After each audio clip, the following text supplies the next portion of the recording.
Bienvenidos una semana más al podcast de Duo, el podcast donde hablamos de tecnología, hablamos de avances tecnológicos y de vez en cuando conocemos historias como la que vamos a conocer hoy. Una historia de la cual vas a poder aprender y llevarte toda la experiencia de José Luis. El día de hoy vamos a conocer la historia de José Luis, un ejecutivo de Google que comenzó su carrera con ingeniería informática. Luego pasó al mundo de la consultoría durante 3 o 4 años para los años siguientes trabajar en HP y posteriormente llamar la atención de Google.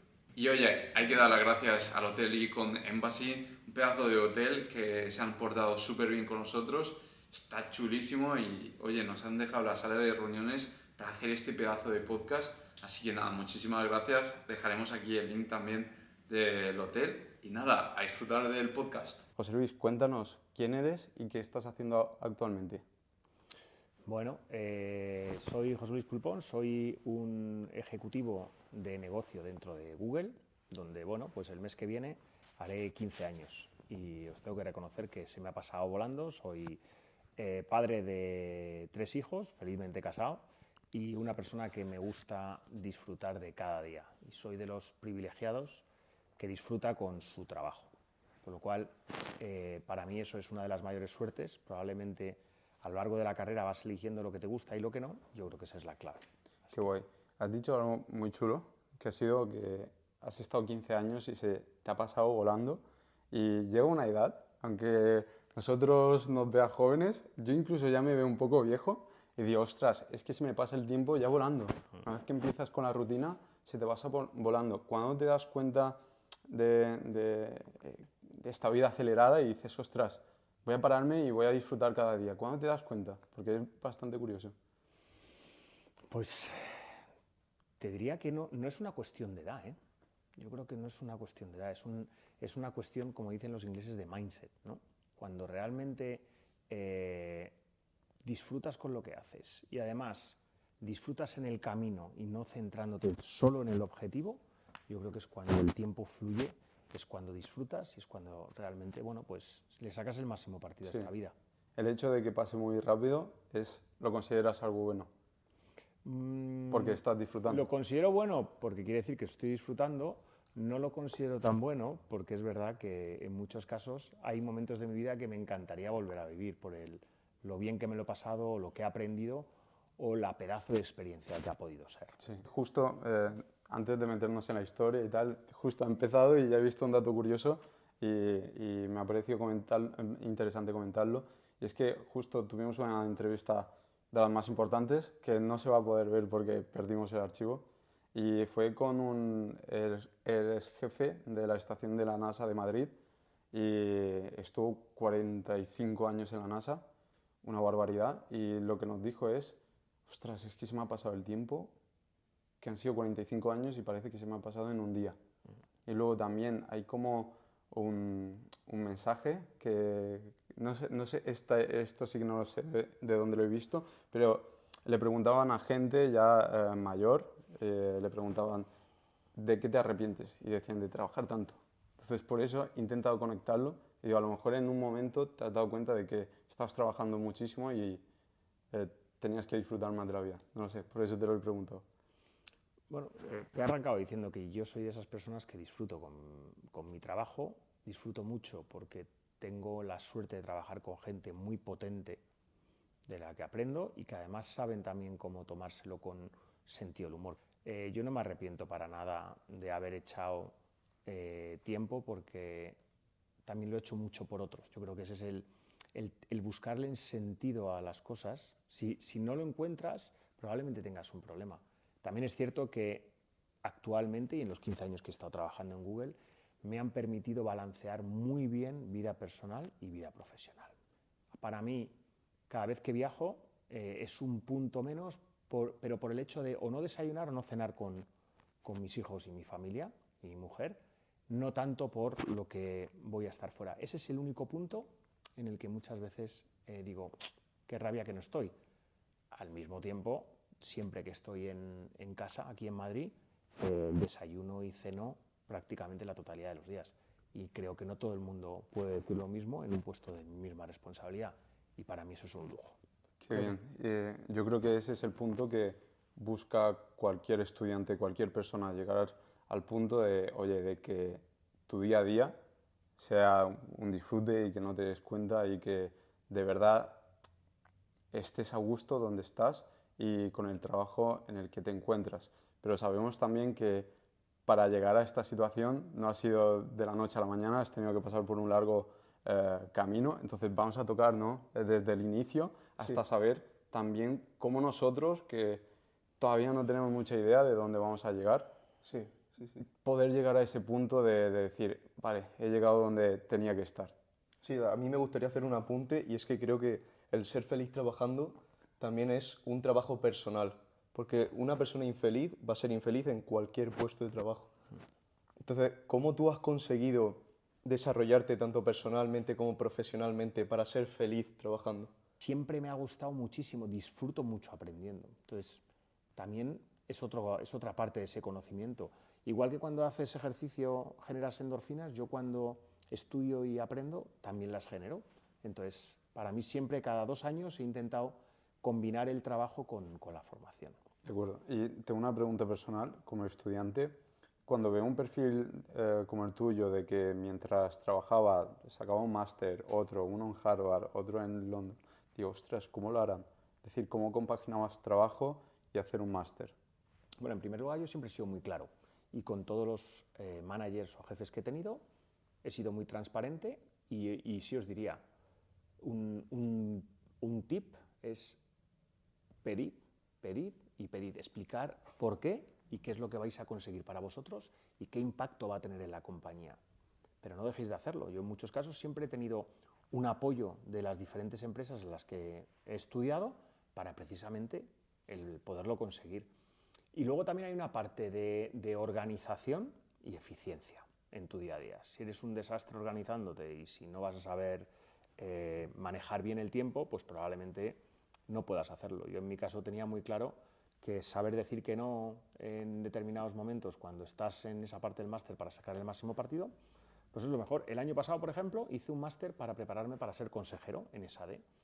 Para mí fue una maravilla y eran 7 días en los que los días que iba era un día al mes, pero era full time. Ese día intentaba decir internamente en mi trabajo que me molestaran, salvo que fuera un fuego que se me necesitaba, quería estar y sacar el máximo partido, porque es bueno para mí y es bueno para la empresa y además es el concepto de estar realmente presente. Donde estás, sacar el máximo partido. Entonces, creo que es importante el ser organizado. Y este tipo de máster siempre buscabas que lo pagase la empresa, ¿no? No de... Siempre lo he intentado. Vale, pero no no te voy a siempre. decir que lo haya conseguido en todos, pero en la gran mayoría de ellos he conseguido una parte. Vale, ¿el de Harvard lo conseguiste? El de Harvard conseguí una buena parte. Vale, ¿Vale? Y ya estaba en Google. De ¿vale? acuerdo. Era un concepto que se llama Executive Education, que son jornadas muy intensas alrededor de un tema. Y yo me fui a Harvard a estudiar estrategia. Entonces, lo que me permitió fue el poder aplicar mucho de ese conocimiento en la línea de negocio, en el área del departamento donde estaba. Entonces, iba a ser aplicable a mi día a día, tenía mi impacto en el core de mi negocio y, por lo tanto, tanto mi gente, mis equipos, como yo mismo y la compañía se iban a beneficiar. Sí. ¿Y cuánto cuesta un máster en Harvard? Depende. ¿Cómo? Si hablamos de un MBA para alguien con experiencia, pues a lo mejor puede costar, no sé si estará en 80 o 90 mil euros. Si a lo mejor es un Executive Education, pues te puede variar desde 8, 9, 10 mil dólares hasta 16 o 17 o 18 mil dólares. ¿Y luego se ve realmente el retorno de ese máster? ¿Tú lo ves tanto personalmente como en el salario, que es importante? Te voy a responder desde el corto y desde el medio largo. Desde el corto probablemente no. Y medirlo es muy difícil. En el medio largo yo creo que sí, por 2 motivos. El primero es porque a nivel de experiencia y de esa evaluación continua, es algo que si realmente entras en ese modo, tiene payback en el medio largo plazo. ¿Vale? Y luego, a nivel de carrera, cuando lo miro desde el punto de vista de salarial, pues creo que me ha merecido muchísimo la pena. Entre los diferentes saltos, las diferentes oportunidades, mucho la pena. Y luego también las personas que conoces allí, ¿no? Eso también es muy importante. ¿Tú desconectas algún día de la semana? Sí, tengo esa gran capacidad. Y para mí hay digamos, tres puntos que me ayudan a desconectar. El primero, mi familia. Yo sí, cuando llego a mi casa y ya me pongo en modo padre, me ayuda a desconectar mucho. El deporte y los buenos amigos. Esas tres cosas son las que me ayudan muchísimo. Yo, por ejemplo, si me encanta ir con la bici, salir a montar en bici por el campo o la montaña, para mí son las grandes desconexiones que tengo. Y realmente es que disfruto porque no tengo ni necesidad de tirar de un móvil. Con lo cual, tengo esa gran capacidad. Soy una persona que duerme muy a gusto. Es decir, que todo lo que hago, lo hago con todas las consecuencias. Por eso muchas veces he dicho que no a determinadas oportunidades de trabajo porque no me iba a sentir cómodo, o hacer actividades paralelas fuera de Google. Si no me voy a sentir cómodo, no las hago. He tenido incluso colaboraciones en paralelo que estaban aprobadas por compañías en las que trabajaba y por no estar 100% cómodo, pues he dicho que no. Entonces, ni que decir tiene que en momentos de mi carrera he tenido problemas y que me ha costado dormir. No ha sido todo perfecto. Y es verdad que también de eso con el tiempo aprendes. El saber diferenciar que es un problema grave a lo que es un problema más de trabajo. Entonces, pero eso se aprende con ir comparando todas las experiencias, las que te han causado problemas y horas de sueño, de dormir de menos, de las que no. ¿Cuántas horas duerme un ejecutivo de Google? Pues mira, yo un ejecutivo de Google no lo sé, pero yo sí te puedo decir que a las 11 estoy en la cama y tardo muy poquito en dormirme. Sí te puedo decir que a las 6 y pico estoy ya mirando correos o leyendo o preparándome un buen café y organizándome la mañana. Soy early bird, como dicen los ingleses, soy madrugador. Sí, y tienes ese horario fijo, ¿lo mantienes ahí? Casi siempre, incluso hay fines de semana que me ocurre lo mismo. O sea, yo no soy una persona de levantarme un sábado o un domingo a las 12 de la mañana. Yo a las 8 hay días que un sábado o un domingo estoy yéndome a montar en bici. Y mi reflexión es, si me levanto antes para trabajar, no lo voy a hacer para algo que es mi hobby y mi afición, y encima irte a montar en bici con un buen amigo, pues eso es priceless, ¿no? Sí, totalmente. ¿Cómo podemos aprender a decir que no? En un mundo en el que cada día surgen nuevas oportunidades de negocio, nuevos amigos. ¿Cómo has conseguido decir que no a oportunidades y centrarte en tu camino? Pues entendiendo bien lo que te aporta y te ayuda a llevar una vida balanceada, personal y profesionalmente hablando, de lo que no. Y te pongo un ejemplo, yo me dedico a hacer coaching y hago coaching muy específico y soy muy riguroso en cuanto a la gente con la que lo hago, porque sé que si me meto más trabajo voy a estar agobiado, no voy a pensar bien, no voy a estar en mi plena forma, y para llevar una carrera en Google tienes que estar en plena forma, tienes que dormir bien, comer bien, hacer tu deporte y saber decir que no en determinados momentos. Se aprende. Un tip que yo diría es, yo suelo escribir cuando tengo que tomar estas decisiones, me hago un pro y contra, y ir viendo. Me baso mucho por mi forma de aprender en experiencias pasadas. Entonces, cuanto más años van pasando, voy engrosando esas experiencias de saber decir que sí y que no. Y una de las veces lo pasé muy mal diciéndole a la vicepresidenta cuando estaba en Google en Dublín que me había asignado 4 proyectos adicionales aparte de mi core, y era el country manager para España y Portugal de la mitad del negocio que tenía Google en España. Y decirle que no me generó muchísimo estrés, porque he de reconocer que hasta la tenía demasiado respeto. Pero eso, al medio y largo plazo, me permitió tener más tiempo y poder brillar en las otras áreas que no le estaba dedicando el tiempo suficiente. Pues fue un gran aprendizaje. ¿Y en el momento le sentó mal a esta persona? Sí, pero era bueno para mí y con el medio largo, pues todos nos dimos cuenta. Claro, y hay una edad para tomar esas decisiones, es decir, no sé, porque en nuestro punto de vista ahora mismo hay como muchísimas oportunidades y donde podamos estar, estamos. Y hay veces que estamos hasta arriba, pero decimos, es que es el momento de hacer estas cosas. No sé si hay una edad en la que tengamos que decir, porque tu norma me parece increíble, el hecho de, ostras, esto a largo plazo me va a llevar a un punto donde realmente sí quiero estar, pero a nuestra edad de 22 años es como cualquier cosa que pase es una oportunidad y hay que tomarla. ¿Recomiendas en nuestro caso también tener un orden o todo lo que entre y que tenga posibilidades de ser algo importante, ir a por ello, sea como sea? Yo te haría una metáfora con el concepto del funnel en el mundo del marketing y la comunicación. ¿Qué quiero decir? Que dependiendo de la etapa, de la fase en la que estés en un determinado proyecto, hay un momento en el que, y con esta metáfora, en la parte arriba, es decir, la parte inicial, probablemente sea difícil decir que no, porque tienes que tocar diferentes aspectos, actividades, iniciativas, hasta ir viendo cuáles vas a considerar y con cuáles te vas a quedar. Vale. Digamos que en una primera fase, el decir que no igual te limita a tener esa visión mucho más amplia. A medida que vayas sabiendo lo que quieres hacer, creo que hay que empezar a ser más riguroso en esa fase de consideración para que en la fase final de esa toma de decisión y de la conversión sepas decir esto es lo que quiero. Entonces, yo diría que dependiendo de la fase temporal en la que te encuentres en ese proyecto. Qué guay. Una Vale. muy buena respuesta, ¿eh? Sí, Me ha sí, gustado sí. mucho. Yo quiero ahora tocar un poco el mundo de la consultoría, porque antes, fuera de cámara, nos has comentado que quizás no era lo que tú te esperabas y hay muchísimos jóvenes e ingenieros que van con la ilusión de entrar en el mundo de la consultoría porque van a ganar mucho dinero. Claro, pero antes de nada, ¿qué es esto de la consultoría? Porque hay mucha gente que no lo sabe. Bueno, es un trabajo que de problemas que tienen clientes son capaces de hacer un análisis muy profundo, presentar una serie de alternativas a esa solución y implementarlo. Hay diferentes tipos de consultorías. Hay consultorías estratégicas tipo McKinsey, Boston. Hay consultorías más tecnológicas, como sería a lo mejor un Accenture, o también hay un Deloitte, toca diferentes patas. Entonces, tienes diferentes tipos de consultoría.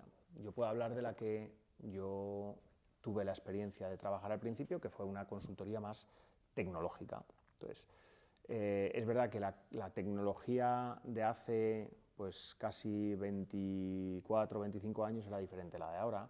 La tecnología al principio estaba mucho más inmadura. Ahora cada vez los productos están más acabados, pero nada es perfecto. Entonces, ¿qué ocurre? Que requiere mucho esfuerzo, requiere trabajo y hay que ser consciente que si vas con una mentalidad de trabajar 8 horas, la consultoría no sea tu trabajo.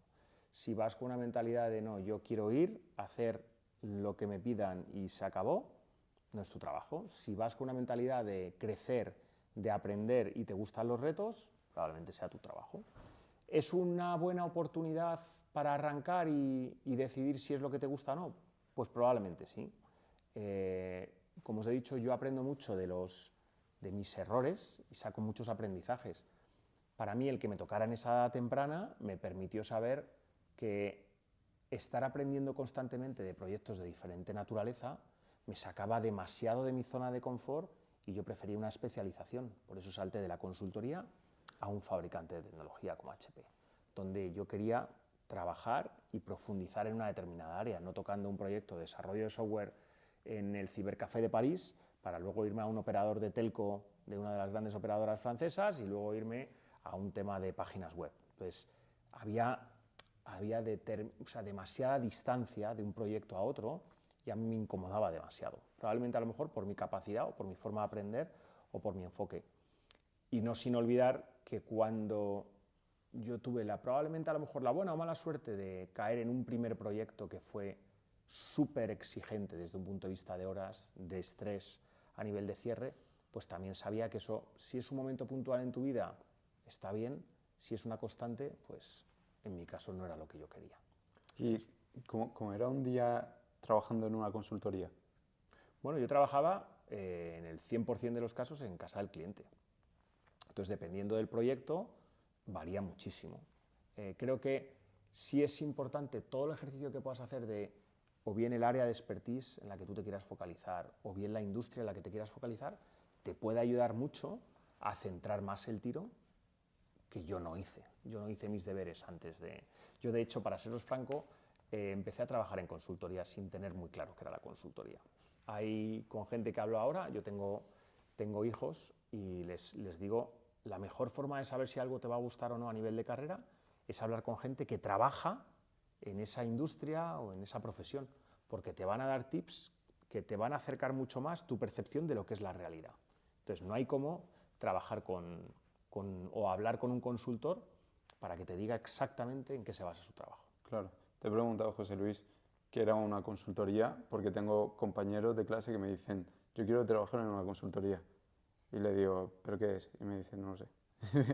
Y digo, uff, creo que lo vas a pasar un poco mal. Y cada consultora es diferente, Claro. como os he dicho, no tiene nada que ver la estratégica, de la tecnológica, de una consultora de recursos humanos, en fin, tienes muchísimos tipos y yo creo que hacer un poquito de filtro es importante. Sí. Antes. Pero se gana bien, se gana bien. en una cosa. Se gana mucho dinero, la carrera es rápida, pero una vez más es exigente, ¿no? Como dicen los ingleses, high risk, high impact, low risk, low impact. Entonces, se gana, se gana.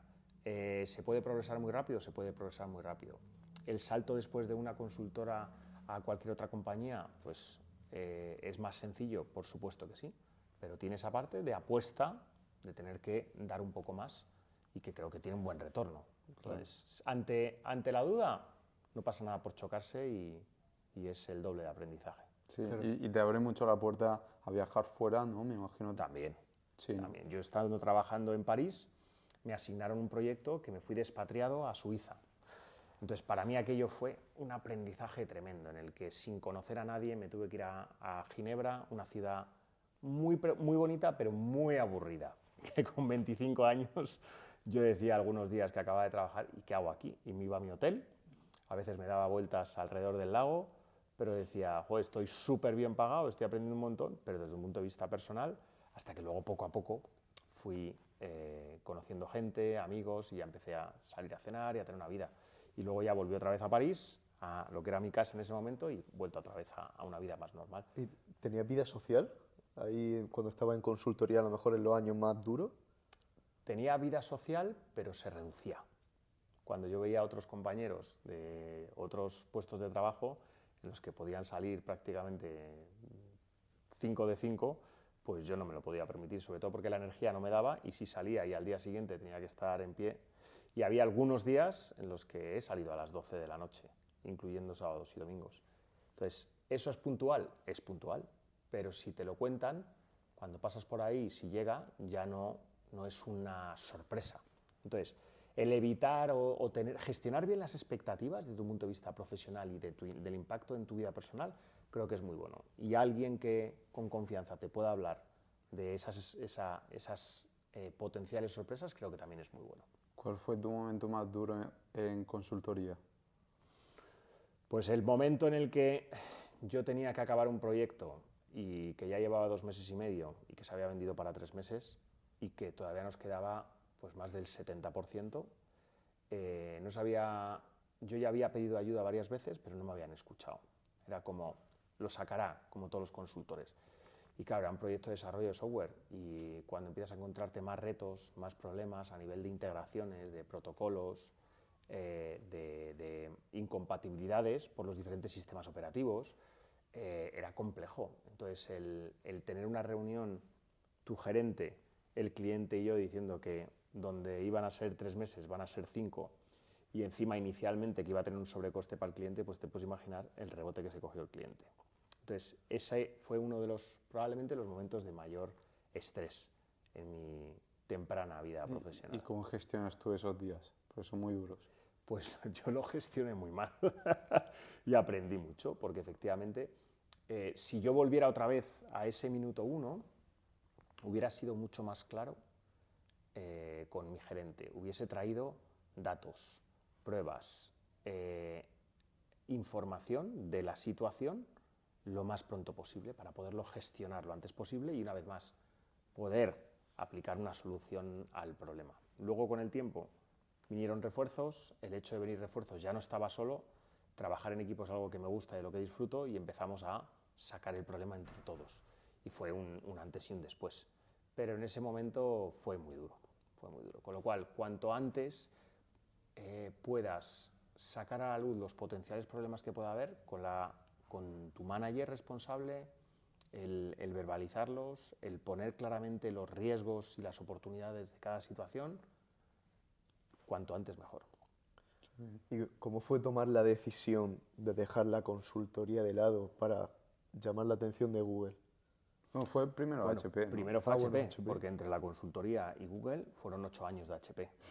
O sea que... Sí, sí, me he colado ahí. El doble de carrera. Entonces ahí nosotros. pasaron muchos años y yo le tengo muchísimo cariño a HP porque me formó como profesional, aprendí muchísimo de gestión de clientes, de gestión de proyectos, de los riesgos de ojo con lo que puedes vender, que a lo mejor puede suponer un problema muy grande si no conoces el impacto, la complejidad, los problemas, los riesgos. Pero estoy eternamente agradecido a esos 8 años que aprendí un montón. Estructura y mentalidad de una multinacional americana a nivel de procesos, de metodologías, de cómo trabajar en unas organizaciones que, bueno, no sé si os sonarán, matriciales. Hay unos verticales y unos horizontales y ninguno es jefe de nadie, pero hay que saber colaborar y gestionar con influencia. Y aprendí muchísimo. Y el salto de HP a Google fue porque apliqué a un puesto de mayor responsabilidad y no me lo dieron. Y no solo no me lo dieron, sino que el nuevo management que venía de fuera, pues ni ellos comulgaban con mi estilo, ni viceversa. Con lo cual, lo que en ese momento para mí fue un palo de no conseguir ese puesto, se ha convertido en la mayor oportunidad, que fue una empresa que, como os decía, el mes que viene hago 15 años y es que me parece que entré ayer y que lo sigo disfrutando un montón cada día. Qué guay. Y todo suena muy fácil, todo suena muy sencillo, pero es que estamos hablando de años, 8 años en HP, entras en Google y ahora comentas que has estado 15 años, pero cada detalle, cada punto es un gran reto y para entrar a Google tuviste que hacer 7 entrevistas Sí. y que a día de hoy se siguen haciendo esas 7. Sí, bueno, no mejor siempre 7, diferente. no siempre 7, es verdad que al principio éramos menos y era más sencillo. Ahora el volumen, pues no sé, son 187.000, 190.000 empleados a nivel mundial, es mucho más difícil, más complejo. Se ha afinado mucho, hemos cambiado, hemos aprendido. El perfil que se contrataba hace 15 años, el perfil que se contrata ahora, con lo cual ha cambiado un montón. Pero sí es verdad que ¿qué es lo que hace la diferencia de una gran compañía? Las personas. Las personas, la tecnología y la cultura. Yo creo que esos son los 3 ingredientes fundamentales de una gran compañía. Yo me acuerdo cuando entré en HP que había una especie de mantra que era el HP Way, y era cuáles son las 10 condiciones o las 10 grandes descripciones de lo que es la cultura de esa compañía, que también lo tenía Procter, ¿vale? Con el credo, si no recuerdo mal, y que en Google hay una cultura muy potente, que es lo que hace que sea muy especial. De acuerdo. ¿Y cómo fueron esas 7 entrevistas para entrar a Google? Pues mira, algunas de ellas fueron muy duras, sobre todo las de la capacidad analítica, porque había algunos problemas que si buscáis en Google, oye, ¿qué problemas son los que ponen para entrar en Google? Pues no eran sencillos de resolver. Claro, lo que yo no sabía en ese momento era que lo importante no era el dato y el resultado, sino el proceso de pensamiento para llegar a ese resultado, ¿vale? Claro, eso lo sabes luego con el tiempo, con lo cual todo lo que puedas buscar antes de hacer un tipo de entrevistas sobre la compañía, sobre el puesto, pues siempre vas a ir mejor preparado. Y luego con el tiempo irás aprendiendo.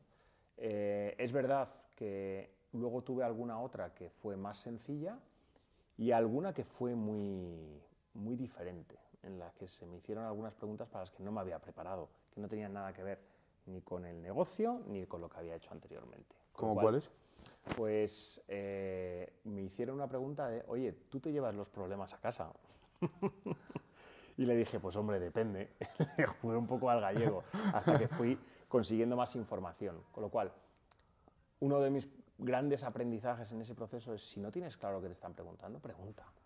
Y fue algo que de una forma muy natural y con curiosidad fui haciendo y me fui dando cuenta que fui aterrizando el concepto y lo que había detrás de esa pregunta. Con lo cual, cuando no entiendas algo, pero en general, a nadie no le han cogido por preguntar. Vale. ¿Y qué busca Google para entrar en un puesto de esta categoría? Es decir, yo creo que con 25 años yo no puedo entrar ahí de la nada. Tú venías con másteres de las mejores universidades del mundo. Bueno, pero yo entraba para un puesto. Claro. Google coge gente con 0 años de experiencia profesional, con 3 a 5 años, con 8 años y con puestos de management. Sí. Con lo cual, depende a lo que vayas a aplicar. Y en ese puesto de management, ¿qué pedían? ¿Qué buscaba Google?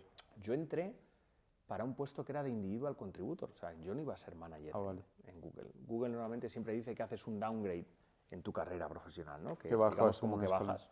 Con lo cual yo, el volver a ser otra vez individual contributor, no tener que gestionar personas, no tener que hacer nada, para mí fue una gozada, una maravilla en ese sentido. Y volví a disfrutar un montón de no tener esas responsabilidades. Me duró muy poco, porque al año y algo me promocionaron y me dijeron, no, ahora tú vas a llevar este equipo. Pero lo pasé muy bien, lo disfruté muchísimo, muchísimo. ¿Y cómo era el día a día de cuando entraste a Google, que no tenías que gestionar personas, sino que era un poco más...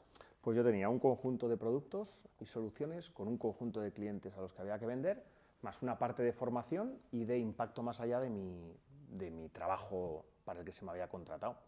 Entonces, eso hacía que fuera muy enriquecedor. Aparte, dentro de esa cultura, era un momento en el que el negocio iba creciendo entre doble dígito, alto, triple dígito, con lo cual allí se celebraba cada proyecto, cada victoria, se hacía una fiesta de primavera, de verano, de otoño, de invierno. Nos conocíamos, éramos muy poquitos, éramos como una familia. Yo era el empleado número 44 en la oficina de España y ahora pues somos más de 500, con lo cual pues te das cuenta de que ese tamaño era ideal, era como una gran familia. Entonces, yo la disfruté muchísimo. De hecho, mis compañeros de HP me decían, has rejuvenecido. Y fíjate que estamos hablando que tenía 30 y tantos años, pero lo disfruté muchísimo. Muy divertido, era muy divertido. ¿Qué es lo que busca Google en tu currículum?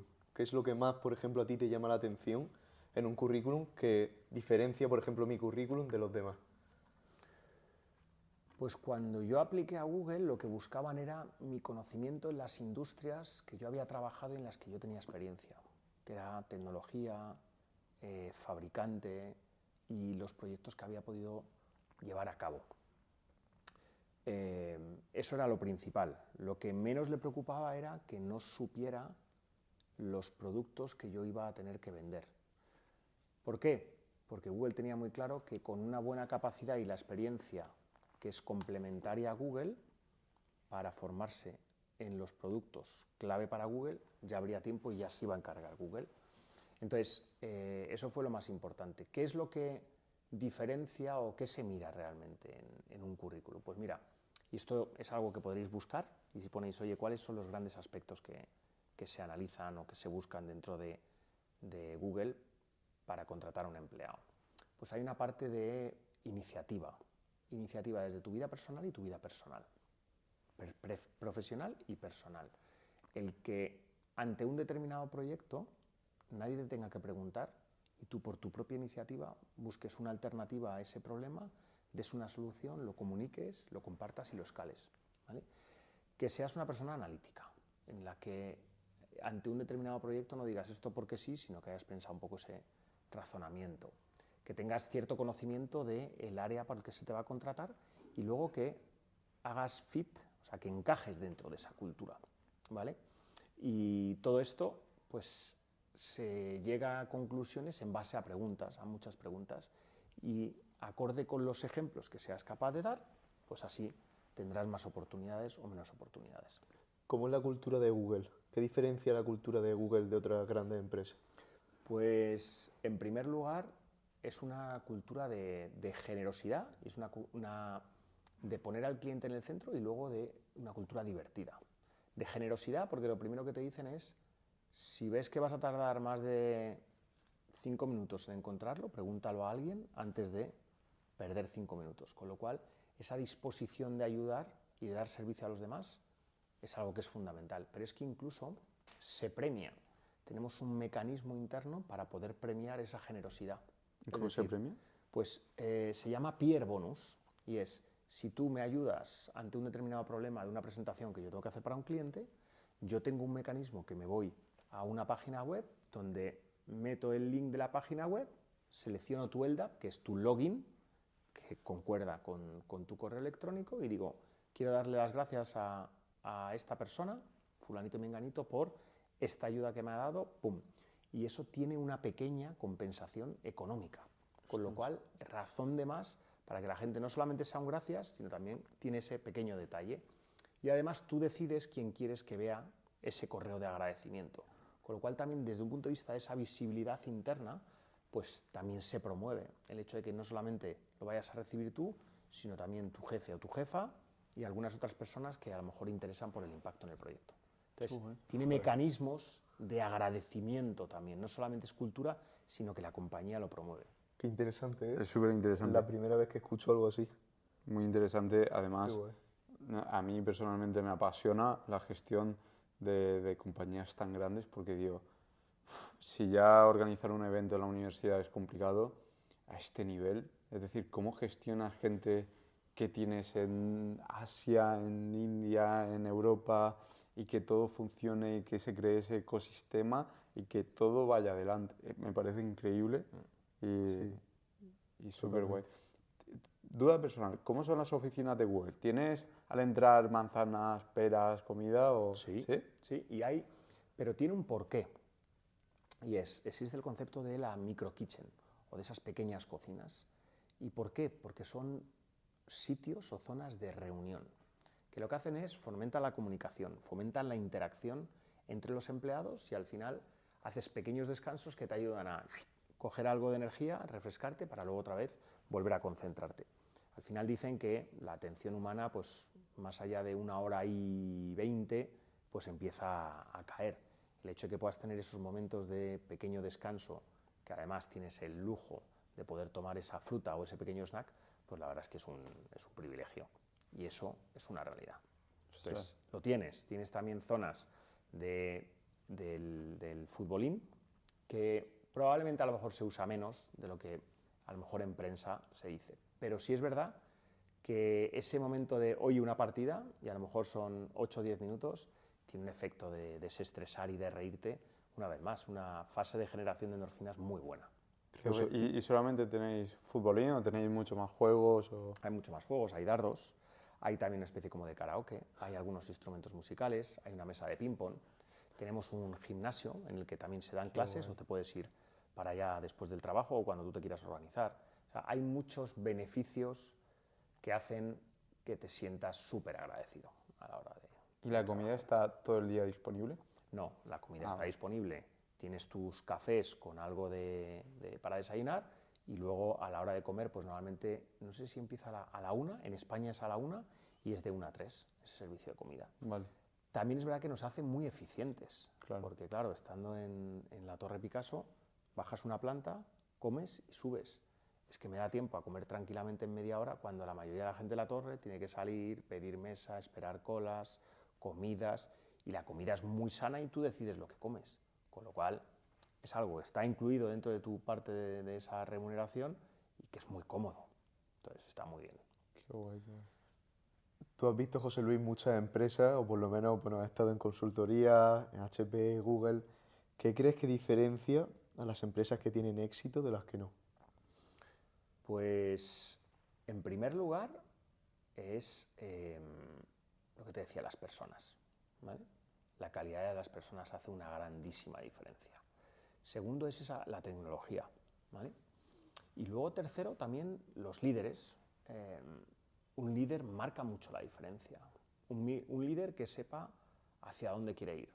Que sepa hacia dónde quiere ir y que lo comunique bien. Que tenga muy claro que esto es, en los entornos en los que yo me he movido normalmente, es de personas y de tecnología. Pero el saber motivar a las personas, el poder retar, pero poder premiar y tener ese buen balance y el no olvidarse que al final somos humanos es lo que hace que estas cosas funcionen. Entonces yo te diría esos ingredientes, personas, tecnología y un gran líder. En el caso de Google hubo 2 fundadores que crearon pues un empresón y que tenían muy claro desde el principio a dónde querían ir y que tenían muy claro que para ellos la cultura era fundamental y que la tecnología era el vehículo que les iba a llevar allí. Y que uno de los puntos más importantes, al ser las personas, pues era el cómo vamos a contratar, cuál es el proceso de contratación. Entonces, tenerlo muy claro. Y eran muy visionarios y tenían muy claro lo que querían hacer y hacia dónde querían ir. Y José Luis, ¿tú intervienes en el proceso de contratar a alguien? Claro. ¿Sí? Sí. Vale, te queríamos preguntar, perfiles que acaban de, a lo mejor, de terminar la carrera, ¿qué buscan en ellos? ¿Notas, expediente, experiencias personales, concursos, Idioma, viajar. experiencias laborales? ¿Qué buscan? Pues mira, en primer lugar se valora más un buen expediente académico que un expediente académico, vamos a decir, medio. ¿Por qué? Porque esa ambición en conseguir lo máximo de uno mismo se valora. Una ambición sana es bueno, una ambición exacerbada no es bueno. Eso por una parte. Dos, por supuesto los idiomas, claro que se valoran, el idioma es el inglés. Otra cosa es, si trabajas en España tienes que tener el español y el inglés. Si trabajas en Francia, el francés y el inglés. En muchos casos, dependiendo del rol, con el inglés es suficiente, ¿vale? Entonces eso es algo que se valora. Que tengas vida personal fuera de tu, o bien de tu carrera o de tu empresa. Por ejemplo, yo siempre me ha gustado mucho hacer deporte y me ha gustado competir. Entonces ese punto de ¿y por qué lo hacías? ¿Y qué era lo que te llevabas? ¿Por qué competías? El entender muy bien qué hay detrás y por qué haces las cosas, fundamental. El que viajes, por supuesto.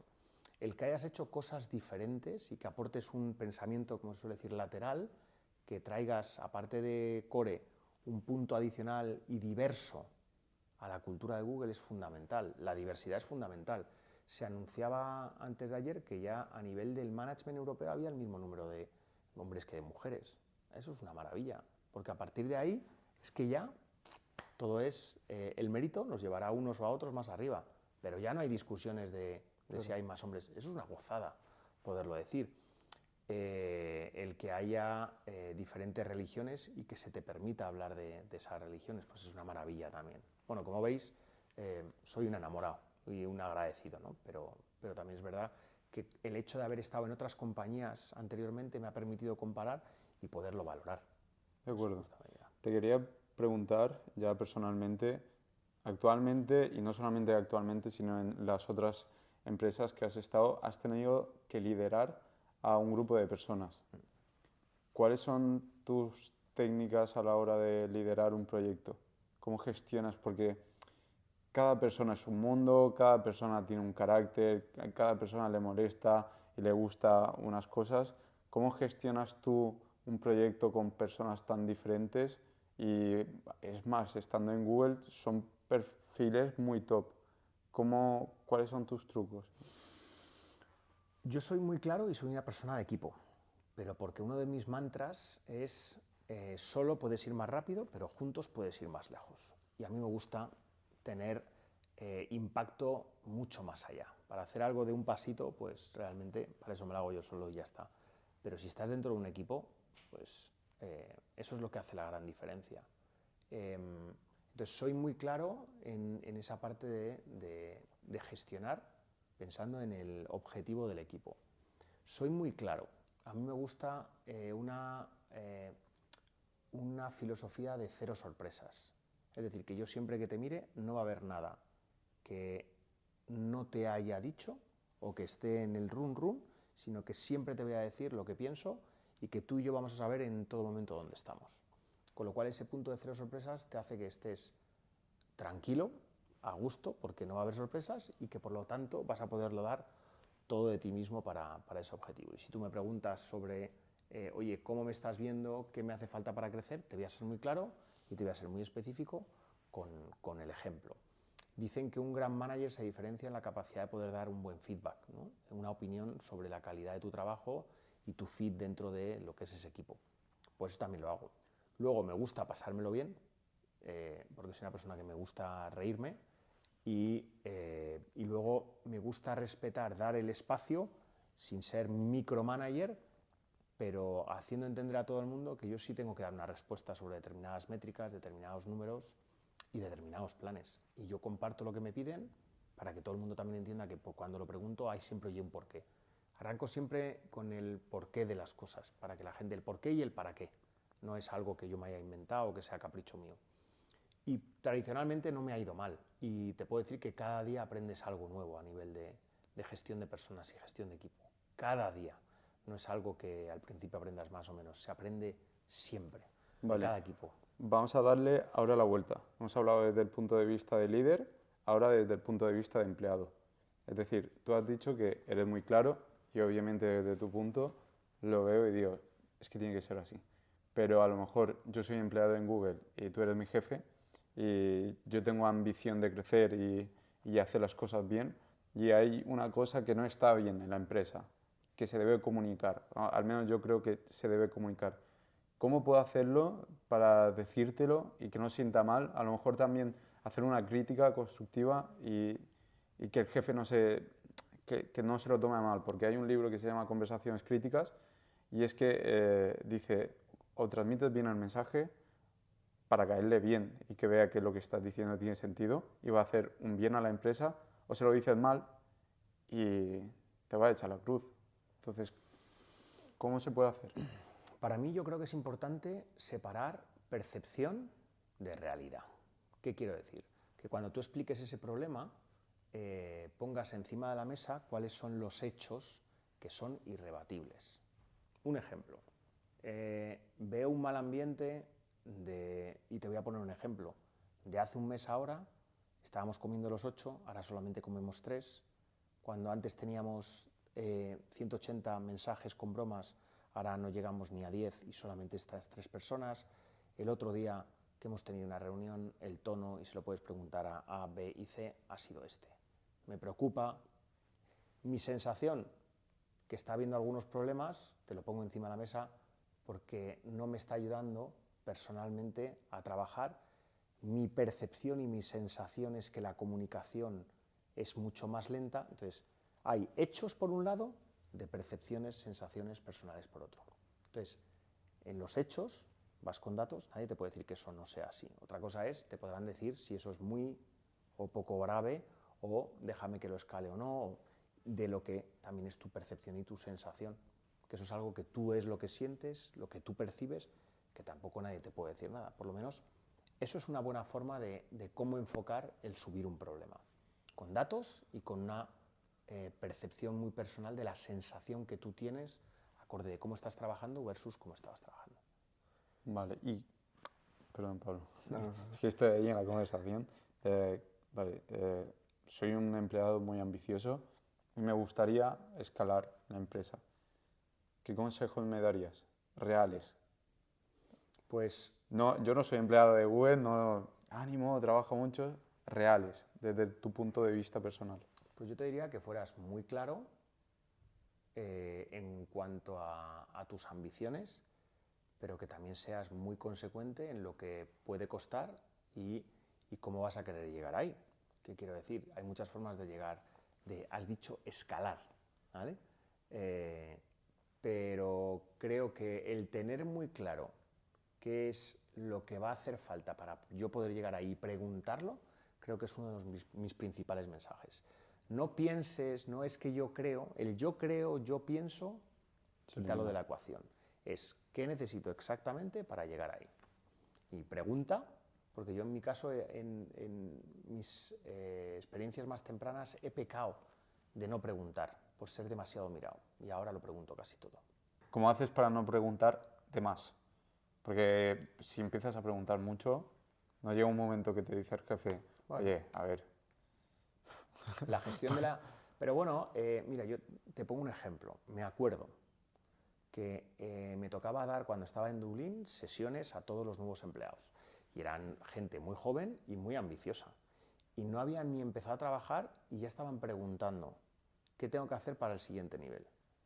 Mi respuesta era, pregunta qué es lo que se entiende por éxito, qué es lo que no se entiende por éxito, y espera a hablar con tu jefe, porque en cada uno de los diferentes casos tendréis situaciones distintas. ¿Está bien? ¿Es posible promocionar en un año? Es posible. ¿Es difícil y solo algunos de vosotros lo vais a conseguir? Esa es una realidad. Entonces, no todos los jefes te van a ser igual de claros en cuanto a las expectativas. Cuando no sean claros, aprende a leer entre líneas. ¿vale? Porque es verdad que un exceso de preguntas y un exceso de una ambición no sana va a ser un perjuicio más que un beneficio. Vale. ¿Qué diferencia hay entre el tema de la ambición, por ejemplo, que tuviste en Dublín, como la ambición que tuve en España?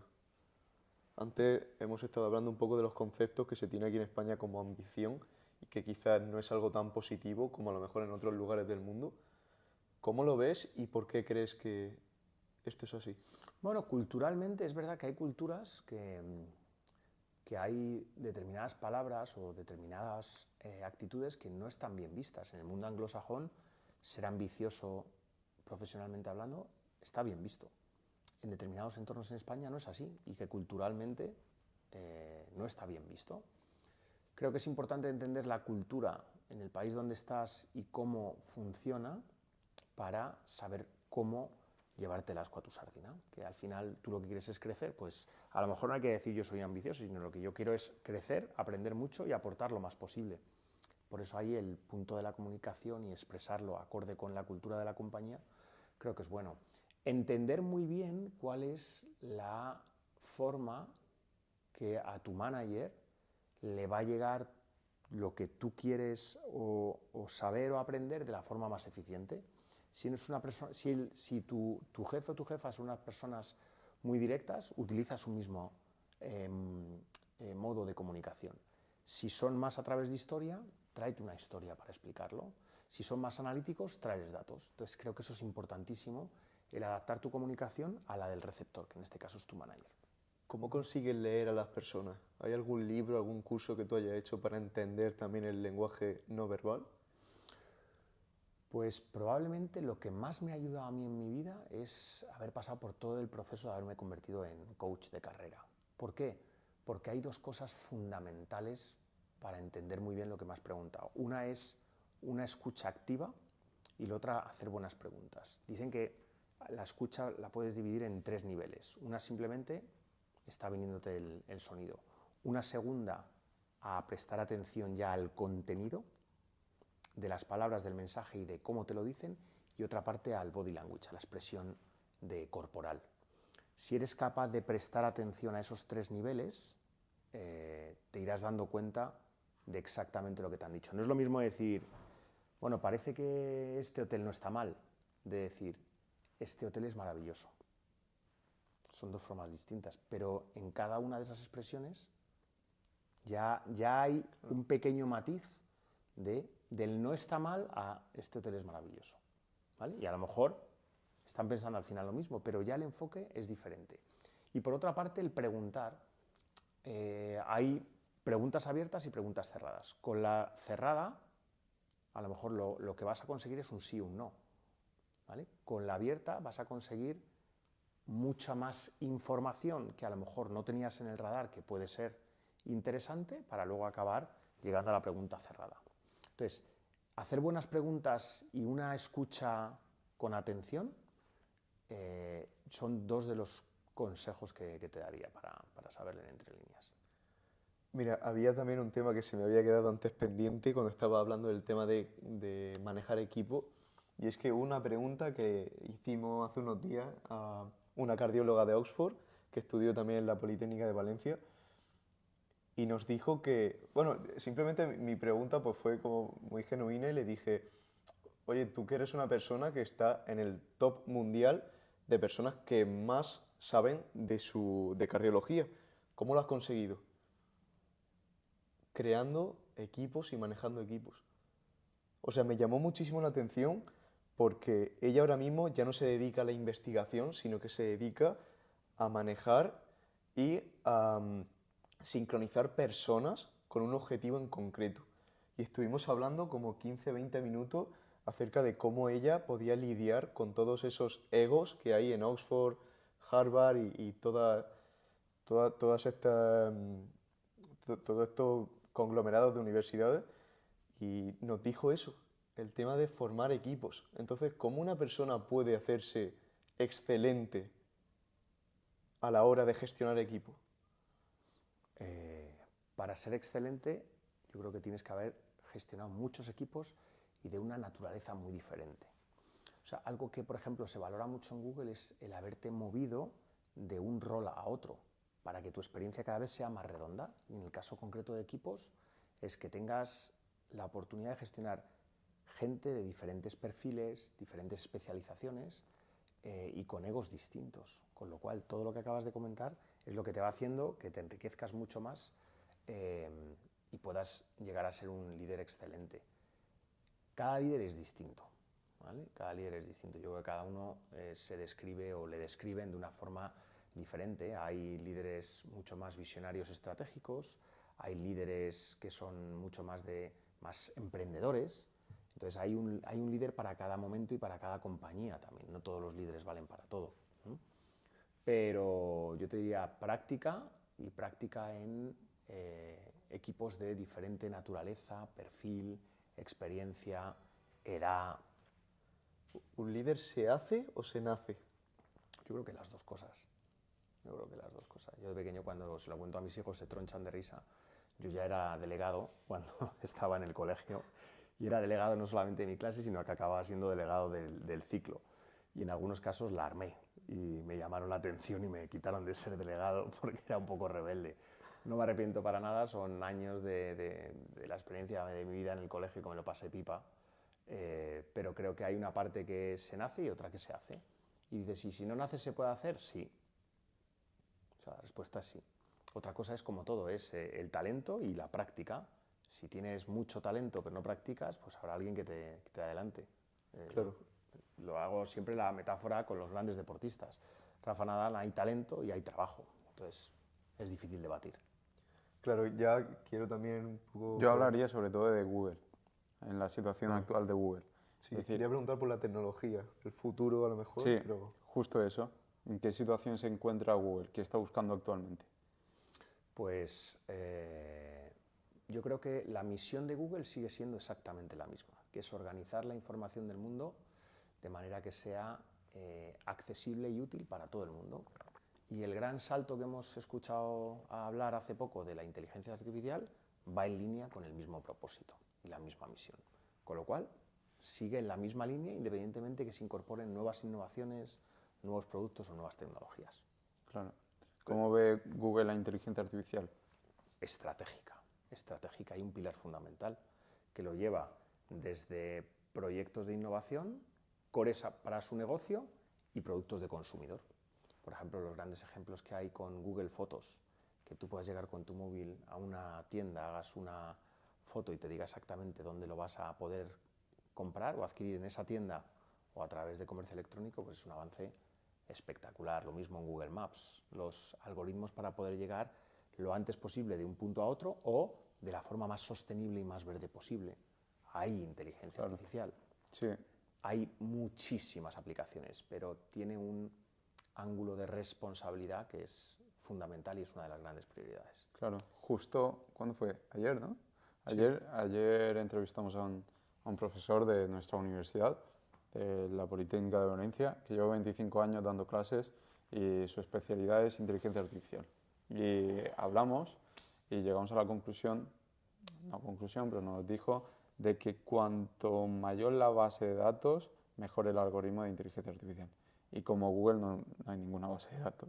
Entonces las aplicaciones son enormes, pero también es que tampoco hay, nos lo comentó, que tampoco había mucha diferencia entre Machine Learning e inteligencia artificial. Y Google sí que lleva muchísimo tiempo haciendo esto. Es decir, el hecho de que nosotros podamos poner, ostras, ¿cómo llegar a Valencia desde Madrid? Y que me diga la ruta más rápida, es porque ha estudiado todos los datos para que a ti, a día de hoy, te pueda dirigir en la ruta más rápida hacia Valencia.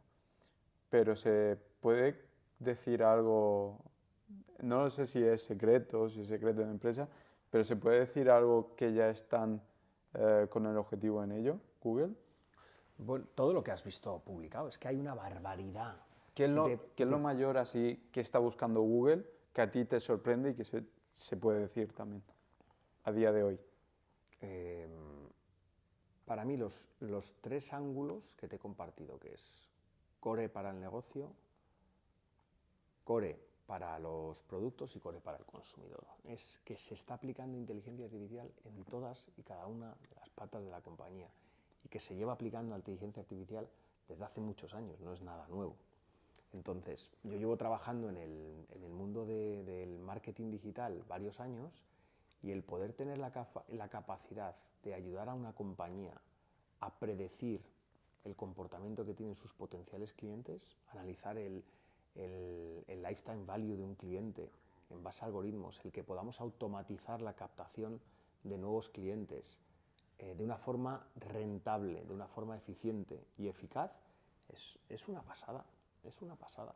Entonces, para mí lo que es el core del negocio, que es una parte es esta, es una de las cosas que me llama la atención y que probablemente menos la gente se ha parado a pensar que ya hay algoritmos, que tú le puedas dejar trabajar un cierto tiempo y que luego le digas, quiero invertir 10 y quiero que me retorne en una cesta 100, un ROAS de 10 y que no te preocupes nada más, tu activo es tu página web, este es mi presupuesto y que no tenga ni que decirle cuáles son las keywords que hay que empujar, me parece verdadera ciencia ficción. Yo tuve en cuarto de carrera de la Politécnica de Madrid una asignatura que era inteligencia artificial, una asignatura.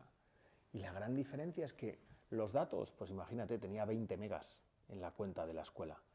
La capacidad de proceso, pues era un VAX que compartíamos pues 100 y pico alumnos. Y solamente podía ir a trabajar con el ordenador pues en tramos de, no sé si era media hora o 40 minutos, 2 días a la semana. Entonces, claro, cuando eso lo comparas con ahora, que hay infinidad de datos, la capacidad de proceso que hay es brutal, los algoritmos implementados son la leche, y luego que hay inteligencia artificial en dos niveles, a nivel hardware y a nivel software. Es que los procesadores, fíjate lo que acaba de anunciar Nvidia, ¿no? Que los procesadores ya están hechos de tal manera que tienen implementado a nivel de hardware capacidades de inteligencia artificial.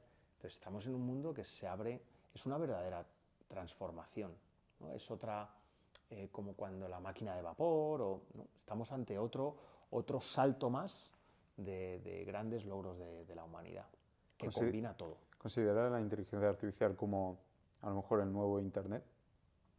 Pues creo que es una ola que todavía no estamos viendo todos los productos acabados porque estamos viendo mucha beta de producto, pero probablemente sí. Y que va a tener impactos en absolutamente todo. A mí, por ejemplo, en salud, el hecho de que yo pueda hacer una foto a una mancha en la piel, que me pueda comparar con millones y millones de fotos parecidas y que me acierte con un 99,9 de tasa de acierto si es un tumor benigno o maligno, me parece una maravilla. Parece una maravilla. Oye, yo quiero preguntarte porque antes nos has comentado que estás ahora mismo escribiendo un libro. Sí. Oye, coméntanos un poco más sobre cómo lo llevas, porque, joder, veo que estás en tantas cosas que digo, joder, cómo has sacado el tiempo y la experiencia para escribir el ahora. libro precisamente va sobre compartir mi historia de carrera en los años que yo más he crecido, más he aprendido y que he tenido los retos profesionales y personales más difíciles, que probablemente es desde antes de irme a Dublín, mi vida en Dublín, la vuelta en Dublín y el volver otra vez a un estadio mucho más normal, con muchos aprendizajes, muchas preguntas, mucho intentar compartir cómo tomé determinadas decisiones, cómo actué y si volviera al minuto 1, cómo hacerlo distinto o hacerlo de la misma manera.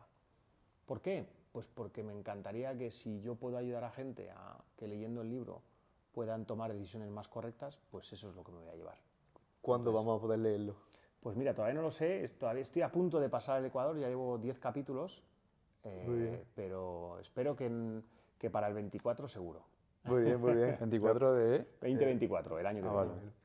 Oye, lo dejaremos también cuando lo saque, lo pondremos también ahí en la descripción. Perfecto. Incluso también vamos a dejar en la descripción tu LinkedIn, si te parece bien, supuesto, para que la fenomenal. gente, oye, si alguien tiene alguna duda, que te pueda escribir. Fenomenal. Así que yo daría Claro. por finalizado, así que muchísimas gracias, José Luis, A por vosotros. dedicarnos este tiempo y sobre todo esperamos que a la gente le haya ayudado mucho toda tu historia y toda tu experiencia, así que muchísimas gracias. A vosotros, un placer.